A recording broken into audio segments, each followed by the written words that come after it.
તો વિદ્યાર્થી મિત્રો, હોમ ટ્યુશન ક્લાસીસમાં આપણું સ્વાગત છે. આજે સાદા ભૂતકાળનું એક્ટિવ અને પેસિવ વોઇસ એમની વાક્યરચનાઓ શું છે, એને એક્ટિવમાંથી પેસિવમાં કેવી રીતે ફેરવાય એના વિશે જોઈશું.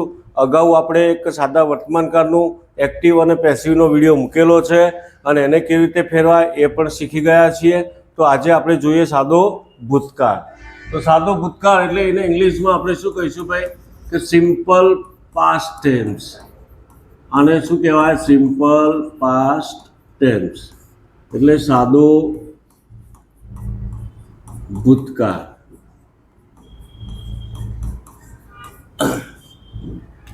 હવે સાદા ભૂતકાળની વાક્યરચના આપણે બંને વાક્યરચના જોઈશું, એક એક્ટિવ વોઇસની વાક્યરચના અને બીજી પેસિવ વોઇસની. હવે એક્ટિવ વાક્યરચના શું છે? તો એક્ટિવની અંદર પહેલાં શું આવશે ભાઈ? કર્તા. કર્તાને ઇંગ્લિશમાં આપણે કહીશું સબ્જેક્ટ અને પ્લસ V2 એટલે વર્બ ટુ, એને આપણે ગુજરાતીમાં શું કહીશું ભાઈ? ભૂતકાળનું રૂપ અને પ્લસ છેલ્લે કર્મ, એને આપણે ઇંગ્લિશમાં ઓબ્જેક્ટ કહીશું. શું કહીશું ભાઈ? ઓબ્જેક્ટ. તો આ શું થઈ? એની વાક્યરચના થઈ. હવે આને આપણે પેસિવ વોઇસમાં ફેરવવું હોય તો પેસિવ વોઇસની અંદર ફેરવવામાં આપણે કેવી રીતે ફેરવી શકાય? તો એને પહેલાં પેસિવ વોઇસમાં એક વસ્તુ આપણે આગળ શીખી ગયા કે કર્મને હંમેશા ક્યાં લેવાનું? આગળ લેશું. તો કર્મ ક્યાં લઈશું? અહીંયા આગળ, અને પ્લસ જે ભૂતકાળ હોય અહીંયા, તો એ ભૂતકાળના પ્રમાણે ભૂતકાળના ટુ બીના રૂપો આવે. કયા આપણે ટુ બીના રૂપો? વોઝ અને વર. બરાબર. અને પ્લસ હંમેશા પેસિવ વોઇસની અંદર જ્યારે આપણે પેસિવ વોઇસમાં ફેરવીએ એક્ટિવ વોઇસ પેસિવ, તો એની અંદર ભૂતકાળનું રૂપ હોય ને એ ભૂતકૃદનું રૂપ થઈ જાય, એટલે કે વર્બ 3 થઈ જાય. વર્બ 3 એટલે એને આપણે ગુજરાતીમાં શું કહીશું? ભૂતકૃદન. અને પ્લસ આપણે કર્તાને કર્મ સ્થાને લાવીશું, તો અહીંયા બાય વડે કર્તા પાછળ મૂકીએ તો આ શું થયું ભાઈ? Passive voice. હવે વાક્ય જોઈએ. આ કયા વાક્યો હતા ભાઈ? વિધાન વાક્યો છે. કયા વાક્યો છે? વિધાન વાક્યો. હવે વિધાન વાક્યમાં એનું આપણે એક્ટિવમાંથી પેસિવમાં કેવી રીતે ફેરવાય તેના વિશે જોઈએ. તો દાખલા તરીકે પહેલું એક વાક્ય છે કે he drew some pictures yesterday.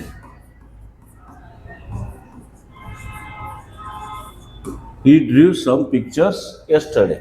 તો આને આપણે શું કહીશું? સબ્જેક્ટ કહીશું. આને આપણે વર્બ ટુ કહીશું. અને આ જે ત્રીજા નંબરે છે એને આપણે શું કહીશું? કર્મ કહીશું. અને આ શું કહેવાય ભાઈ? કાળસૂચક શબ્દ થયો. આને આપણે પેસિવ વોઇસમાં ફેરવવું હોય, આ વાક્ય કેવું છે ભાઈ? એક્ટિવ છે. કેવું છે? એક્ટિવ. એક્ટિવ આપણે કેવી રીતે ઓળખાય?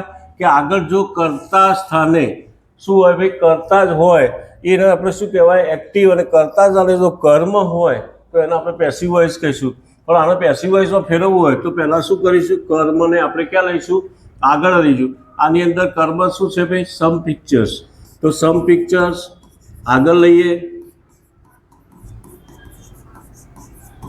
સમ પિક્ચર્સ આવી ગયા પછી આપણે વોઝ વર્ડનો ઉપયોગ કરવાનો છે. વોઝ વર્ડમાંથી આપણે શું કરીશું? બહુવચન છે તો અહીંયા આપણે મૂકીશું વર, અને પછી વર્બ 3. વર્બ 3 કોનું મૂકવાનું? ડ્રોનું. તો અહીંયા શું થશે ભાઈ? ડ્રોન. અને પછી બાય વડે જોડીશું. કરતા પાછળ લાવીએ. કરતા પાછળ લાવીએ તો હીનું કર્મ વિભક્તિમાં ફેરવાઈ જાય એટલે એને આપણે હિમ કહીએ. તો બાય હિમ. તો એ આખું વોઇસમાં પેસિવ વોઇસનું વાક્ય શું થશે? કે some pictures were drawn by him, અને છેલ્લે વધ્યું શું ભાઈ? યસ્ટરડે. તો એને આપણે ક્યાં મૂકી દઈશું? પાછળ. તો આ પેસિવ વોઇસ. આગળ જોઈએ તો નકાર રચના. આની અંદર નકાર રચનામાં આપણે શું ફેરફાર થાય એ જોઈ લઈએ. તો આની વાક્ય રચના શું? તો પહેલાં કર્તા આવે, પછી આની અંદર નકારમાં ડીડ નોટનો ઉપયોગ કરીશું. શાનો ઉપયોગ કરીશું? Did not. અને પ્લસ હવે અહીંયા વર્બ 1 થઈ જાય. શું થઈ જાય? વર્બ 1 એટલે ક્રિયાપદનું ક્રિયાપદનું મૂળ રૂપ આવે. કયું રૂપ આવે? મૂળ રૂપ. અને પ્લસ કર્મ, આને આપણે શું કહીશું ભાઈ? Active voice. પેસિવ વોઇસમાં ફેરવીએ તો કર્મને ક્યાં લઈ લેવાનું? આગળ. તો કર્મ પ્લસ અહીંયા મૂકીશું વોઝ અને વર, અને પછી મૂકીશું નોટ. અને આ જે વર્બ 1 છે એનું હંમેશા પેસિવ વોઇસમાં વર્બ 3 થઈ જાય, એને આપણે શું કહીશું? ભૂતકૃદંત. અને પ્લસ બાય, અને પાછળ કરતા કર્મ સ્થાને લાવીશું તો આને શું કહેવાય? Passive voice. તો એક્ઝામ્પલ જોઈએ. તો દાખલા તરીકે she did not give answer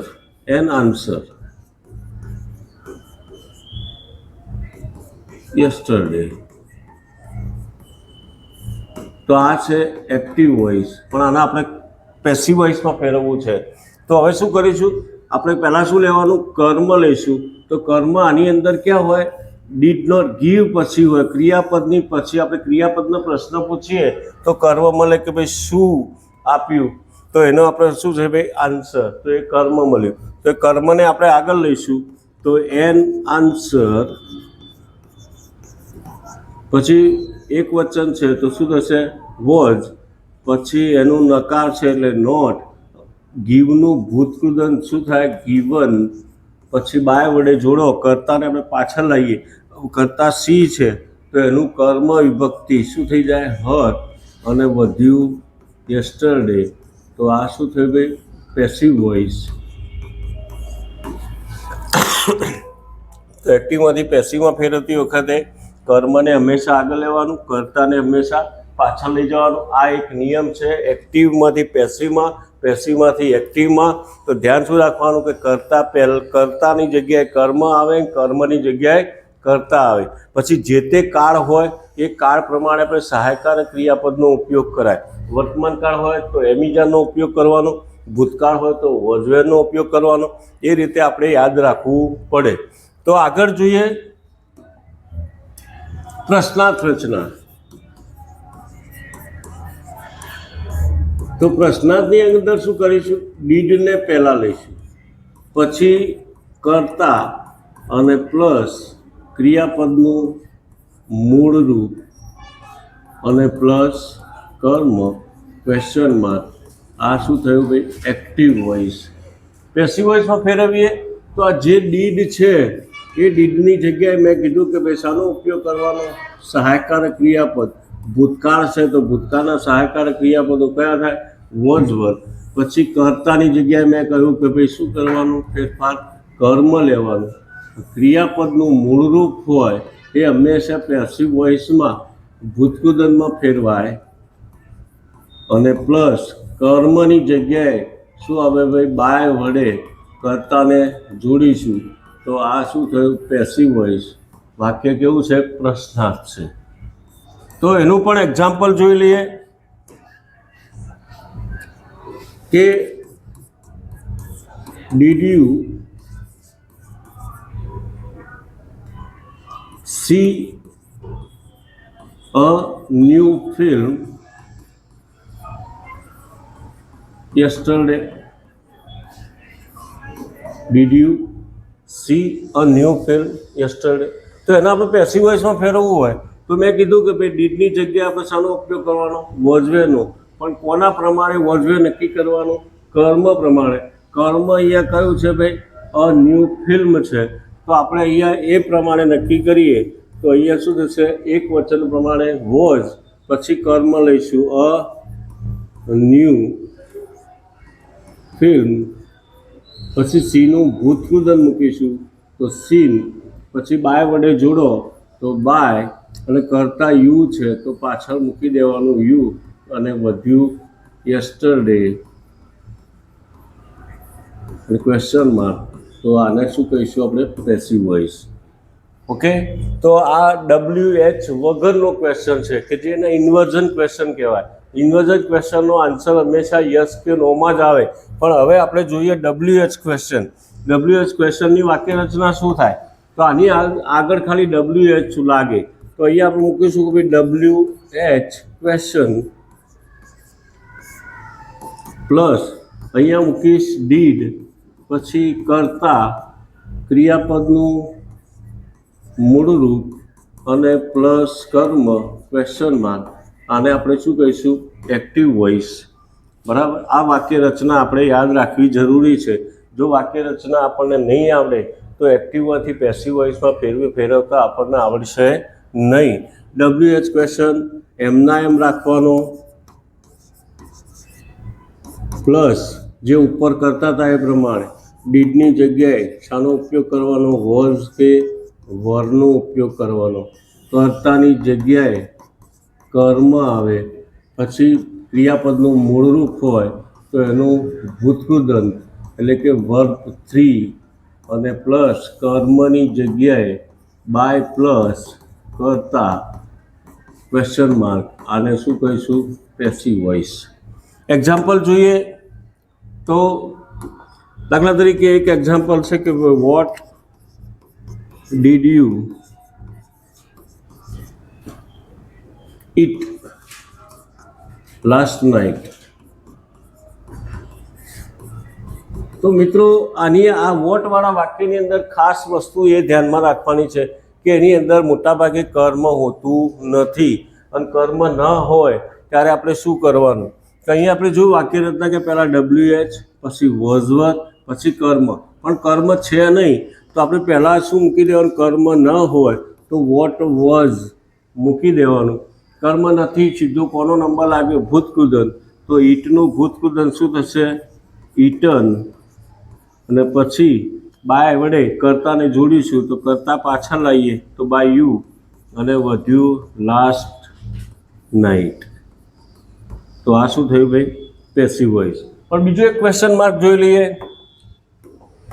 કે જેની અંદર વેરનો યુઝ કરીએ કે where did you keep your books yesterday. તો મિત્રો વોટની અંદર કર્મ હોતું નથી, પણ જ્યારે વેરની અંદર કર્મ હોય છે તો આની અંદર આપણે કર્મ પહેલાં નક્કી કરવાનું. આની અંદર કર્મ કયું છે યોર બુક્સ, અને યોર બુક્સ એ બહુવચન છે તો અહીંયા વેર મૂકીશું, અને પછી આપણે શાનો ઉપયોગ કરીશું વરનો ઉપયોગ કરીશું. તો વોટ વેર વર, પછી યોર, પછી મૂકવાનું બુક્સ, અને કીપનું ભૂતકૃદંત શું થશે કેપ્ટ, અને કર્તાને પાછળ આવીએ બાય, અને યુ છેલ્લે વધ્યું શું ભાઈ યસ્ટરડે. તો આ WHની બીજું વાક્યનું એક્ઝામ્પલ જોયું કે ભાઈ એક વોટનું એક્ઝામ્પલ જોયું, બીજું વેરનું જોયું. હવે ત્રીજું જોઈએ કે હુ. WHOમાં એક શબ્દ છે ભાઈ કયો હુ, WHO.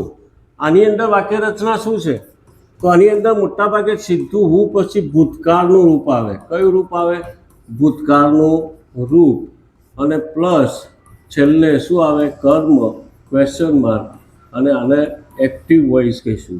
પણ આને પેસિવ વોઇસમાં ફેરવવું હોય તો શું કરવાનું, કારણ કે આની અંદર કરતા હોતો નથી, એટલે બાય વડે આપણે કરતા પાછળ મૂકવામાં આવતો નથી. તો એના માટે આપણે શું કરીશું કે હુની જગ્યાએ બાય હુમનો ઉપયોગ કરીશું. શાનો ઉપયોગ કરીશું બાય હુમ. પછી જે આપણે કરતા હતા એ શું ભાઈ વોઝ કે વર, અને એકોર્ડિંગ ટુ શના ભાઈ કર્મ પ્રમાણે. તો એ પહેલાં કર્મ મૂકવાનું, અને પછી ભૂતકૃદંત એટલે ભાઈ એ વાક્યની ક્યાં આવશે છેલ્લે આવશે ભૂતકૃદંત, અને પ્લસ ક્વેશ્ચન માર્ક, આને આપણે શું કહીશું પેસિવ વોઇસ. તો એક્ઝામ્પલ જોઈએ કે હુ રોટ this S A. Who rote this એસે, કે આ એસે કોણે લખ્યો. તો આના આપણે પેસિવ વોઇસમાં ફેરવવું તો આ શું કહેવાય પહેલાં એક્ટિવ વોઇસ, અને પેસિવ વોઇસમાં ફેરવવું હોય તો હુની જગ્યાએ મેં કહ્યું શું કહ્યું ભાઈ પહેલાં બાય હુમનો ઉપયોગ કરીશું, પછી વોઝવરનો, પણ એકોર્ડિંગ ટુ કર્મ. એટલે આપણે કર્મ કયું છે એસે, એસે એક વચન છે તો અહીંયા આપણે શાનો ઉપયોગ કરીશું વોઝ, અને પછી મૂકીશું ધીસ એસે અને રાઇટ રોટ એનું ભૂતકૃદન શું થશે? રિટર્ન અને ક્વેશ્ચન માર્ક. તો આ શું થઈ ગયું ભાઈ? Passive voice.